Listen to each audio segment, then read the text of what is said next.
Hello everyone, good morning. Welcome back to my channel Payel lifestyle. কেমন আছো তোমরা সবাই? আশা করি ভালো আছো। তোমাদের আশীর্বাদ ও ভালোবাসে আমিও বেশ ভালো আছি। আর ভালো আছি বলে চলে এলাম আবার নতুন দিনে নতুন আরও একটা ব্লগ ভিডিও নিয়ে।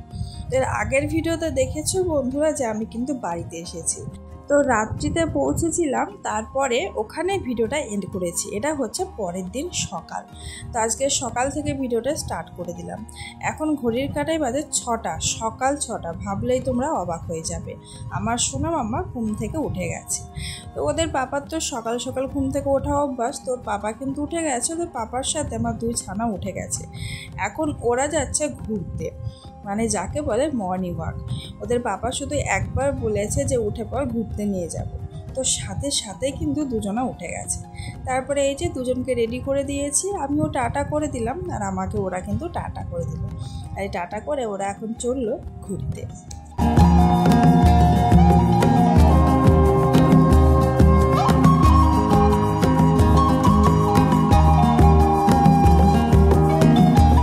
এরপর চলে এলাম সকালের ব্রেকফাস্ট নিয়ে।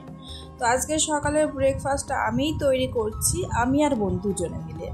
তো প্রথমে কড়াইয়ে তেল দিয়েছি দেখতেই পেলে। তো সকালে হচ্ছে পনির দিয়ে ঘুগনি রান্না করব, আর সাথে থাকবে লুচি, দই, মিষ্টি, এরকম কিছু খাবার। তো এই যে দেখো শুরু করে দিয়েছি বানাতে। আর তোমরা তো জেনেই গেছো বন্ধুরা, বাবার বাড়িতে এসেছি মানেই একেবারে রিল্যাক্স, কোনো কাজই নেই। তো সেরকমভাবে আজকের ভিডিওর মধ্যে কোনো কাজ কিন্তু তুলে ধরতেও পারিনি। তাছাড়া শরীরটাও যেন ম্যাচ করছে। সেই কারণে ঘুম থেকে উঠে শুধুমাত্র ব্রাশ করে একটু ঘোরাঘুরি করছিলাম। তারপরে চলে এলাম রান্নাঘরে। মা দুপুরের রান্নার সবজি কাটছে, আর আমি এদিকে সকালের জলখাবারটা তৈরি করে দিচ্ছি। পুজোর আর বেশি দিন বাকি নেই। আমরা কিন্তু পুজোর 1 সপ্তাহ আগে বাড়ি পৌঁছেছি। হতে পারে ভিডিওগুলো আপলোড দিতে দেরি হচ্ছে, একটু সমস্যার জন্য, বুঝতে পারছো। বাড়িতে এসেছি এক জায়গা থেকে জার্নি করে, তাই ফোনে ঠিকমতো 2 দিন কাজ করতেও পারিনি। আবার বন্ধুদের ভিডিও কিন্তু ঠিকমতো আমি দেখে উঠতে পারিনি।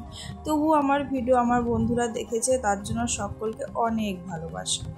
আর এরপরে তোমরা আরও নতুন নতুন ব্লগ ভিডিও এক এক করে পেতে থাকবে। একদিন মার্কেটেও যেতে হবে এর মধ্যে, তারপর আমি নিজের বাড়িতেও ফিরবো। তো সেই রকম কিছু কিছু ভিডিও আমি তোমাদের মাঝে এখন থেকে তুলে ধরবো, নতুন নতুন ভিডিও আর কি। আর এই রকম নতুন ভিডিও দেখতে হলে বন্ধুরা আমার সাথে কিন্তু জুড়ে থাকতে হবে একদম শুরু থেকে শেষ পর্যন্ত। ভিডিওটা কিন্তু একেবারে স্কিপ করা যাবে না, তাহলে তোমরা অনেক কিছু মিস করে যাবে। তো চলো, আর নতুন বন্ধু যারা রয়েছে তারা ভিডিওটার এই পর্যায়ে এসে যদি ভিডিওর কোনো অংশ ভালো লেগে থাকে তোমাদের, তাহলে চ্যানেলটাকে সাবস্ক্রাইব করে পাশে থেকে যেও, আর মিষ্টি করে একটা কমেন্ট করে যেও। সেই কমেন্টের মাধ্যমে চলে যাব তোমাদের পরিবারে। সাধারণ ভিউয়ার্স, ইউটিউব ফ্যামিলি, ফ্রেন্ডস সকলকে অসংখ্য ধন্যবাদ ডেলি আমাকে সাপোর্ট করার জন্য, আমার পাশে থাকার জন্য। এইভাবেই সাপোর্ট করো, পাশে থেকো, যাতে খুব তাড়াতাড়ি সামনের দিকে আরও এগিয়ে যেতে পারি। তো এই যে দেখো, তোমাদের সাথে বকবক করতে করতে কিন্তু মশলাটাকে কষিয়ে আমি মটর দিয়েছি। মটরটা খুব ভালোভাবে সেদ্ধ হয়েছে জানো তো বন্ধুরা, মানে একেবারে গলেও যায়নি, আবার যে শক্ত আছে সেটাও না।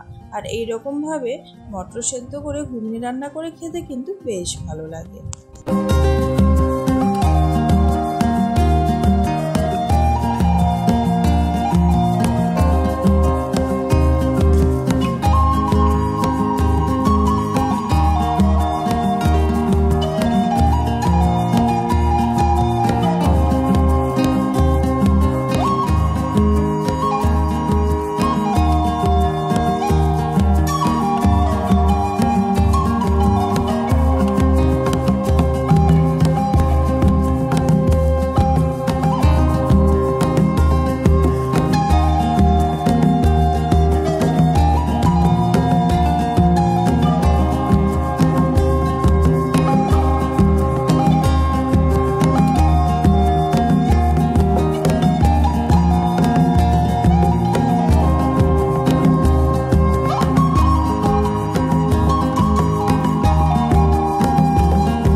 প্রায় শেষের পথে। এবারে আমি পনিরগুলো দিয়ে দিলাম।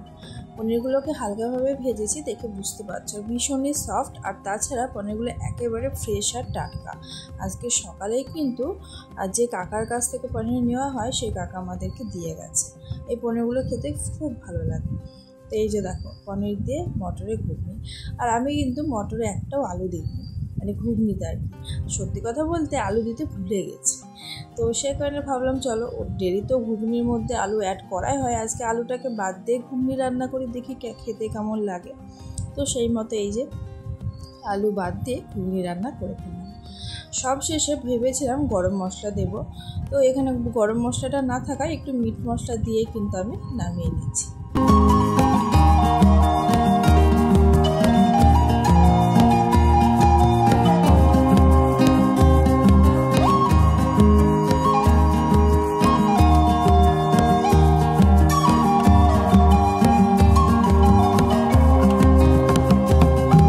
আর এখানে আমি কিছুটা কাঁচা পনির এই যে রেখে দিয়েছিলাম, সেই কাঁচা পনিরগুলোকে হাতের সাহায্যে ম্যাশ করে আমি কিন্তু ঘুগনির মধ্যে অ্যাড করে দিলাম। এতে করে পনিরটা খেতে কিন্তু আরও সুস্বাদু হবে। তো চলো এই যে কমপ্লিট একদম মটর আর পনিরের ঘুগনি। তো খেতে ভীষণ ভালো হয়েছিল, দেখতে যতটা লোভনীয় হয়েছে। তো এখনও কিন্তু সকালের রান্না কমপ্লিট হয়নি বন্ধুরা। ঘুগনিটা কমপ্লিট হলো, এবারে ভাজবো গরম গরম লুচি। হ্যাঁ, সকাল সকাল এরকম গরম গরম লুচি দেখলে কার না খেতে ইচ্ছে করে, কার না জিভে জল আসে বলো তো? আমার তো ভয়েস দেখলেই জিভে জল চলে আসে, কেন লুচি আমি এতটাই পছন্দ করি, ভালোবাসি। আর শুধুমাত্র আমি যে লুচি পছন্দ করি সেটা কিন্তু না, আমাদের বাড়ির বেশিরভাগ মেম্বারই কিন্তু লুচি বা পরোটা, মানে অ্যাকচুয়ালি তেলে ভাজা জিনিসটা খেতে সকলে কম বেশি ভালোবাসে। জানি শরীরের পক্ষে ঠিক না, তবুও যেন মুখরোচক খাবার, মানে এটাই বেশি ভালো লাগে। আর আমার তো ফেভারিট হচ্ছে লুচি। তো আজকের সকালের জল খাবারটা কিন্তু বেশ জমে যাওয়ার মতো জল খাবার। তো চলো বন্ধুরা দেখতে থাকো।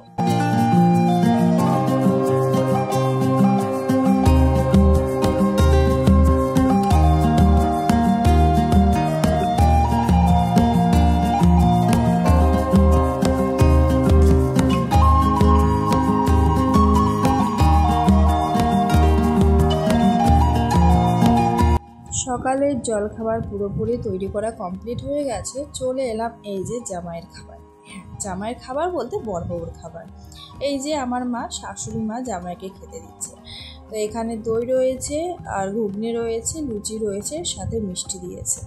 আর আমার বড়বাবুর খাওয়ার টেকনিকটা একটু আলাদা রকম, যা বলবো তোমরা দেখতেই পাও বাড়িতে থাকতে। তো এই যে বাবা মানে বুন্দি আর কি, বুদিয়া যেটা তৈরি করার জন্য তো বাজার থেকে রেডিমেড কিনতে পাওয়া যায়, সেটা কিনে এনেছিল। তো আমার বড়বাবু বলছে যে না, আমি দইয়ের সাথে ওই বুন্দিয়াটা নিয়ে নেব, তো এইভাবে রায়তা বানিয়ে খাবো। তো এই যে ও ওর মতো করে খেলো, এরপর আমিও বসে পড়লাম আমার মতো খেতে। আমার কিন্তু খাবারে বেশি কিছু লাগে না, মানে সিম্পলভাবে খাওয়া পেলেই আমার ব্যাস হয়ে যায়। তারপরে এই যে খাওয়া দাওয়া করে আমার বোন আর হাজব্যান্ড এখন বেরিয়ে যাচ্ছে। আমার বোনের এক্সাম চলছে কলেজে, তো আমার বোনকে কিন্তু ও দিতে যাচ্ছে। তাছাড়া ও কিন্তু বাড়িতেও যাবে, বাড়িতে কাজ রয়েছে। আর আমি এদিকে চলে এলাম সোনা মাম্মাকে কাটিং করাতে। দোকানটা আমাদের একেবারে বাড়ির সামনেই দোকান, আমাদেরই দোকান, ভাড়া দেওয়া রয়েছে। তো এই যে দেখো মাম্মাকে হচ্ছে কাটিং করানো হচ্ছে। ওদিকে সোনু কিন্তু দাঁড়িয়ে আছে, ও কিন্তু অ্যাকচুয়ালি কান্না করছিল একটু আগে। তো ওদের বাবা চলে গেছে ওকে না নিয়ে, সে কারণে। তো ওদিকে কাটিং করিয়ে মাঝে আর কোনো ভিডিও শ্যুট করিনি, একেবারে স্নান করে খাওয়া দাওয়া করে ঘুমিয়ে পড়েছিলাম ছানাকে নিয়ে, যেহেতু শরীরটা ক্লান্ত হয়েছিল। তারপরে চলে এলাম একেবারে সন্ধ্যার সময়। এই যে বড়বাবু আসার সময় আমার জন্য কদবেলের আচার এনেছে, সেটাই খাচ্ছি। তার সাথে কিন্তু শুধু যে কদবেলের আচার এনেছে সেটা কিন্তু না, এখানে ফুচকাও এনেছে। তো আমাদের এদিকের ফুচকা কিন্তু এত টেস্টি, এত টেস্টি, আমি সত্যি কথা বলছি, আমি বাইরে থেকেছি এত জায়গাতে, এখানকার মতন ফুচকা কিন্তু আমি খাইনি।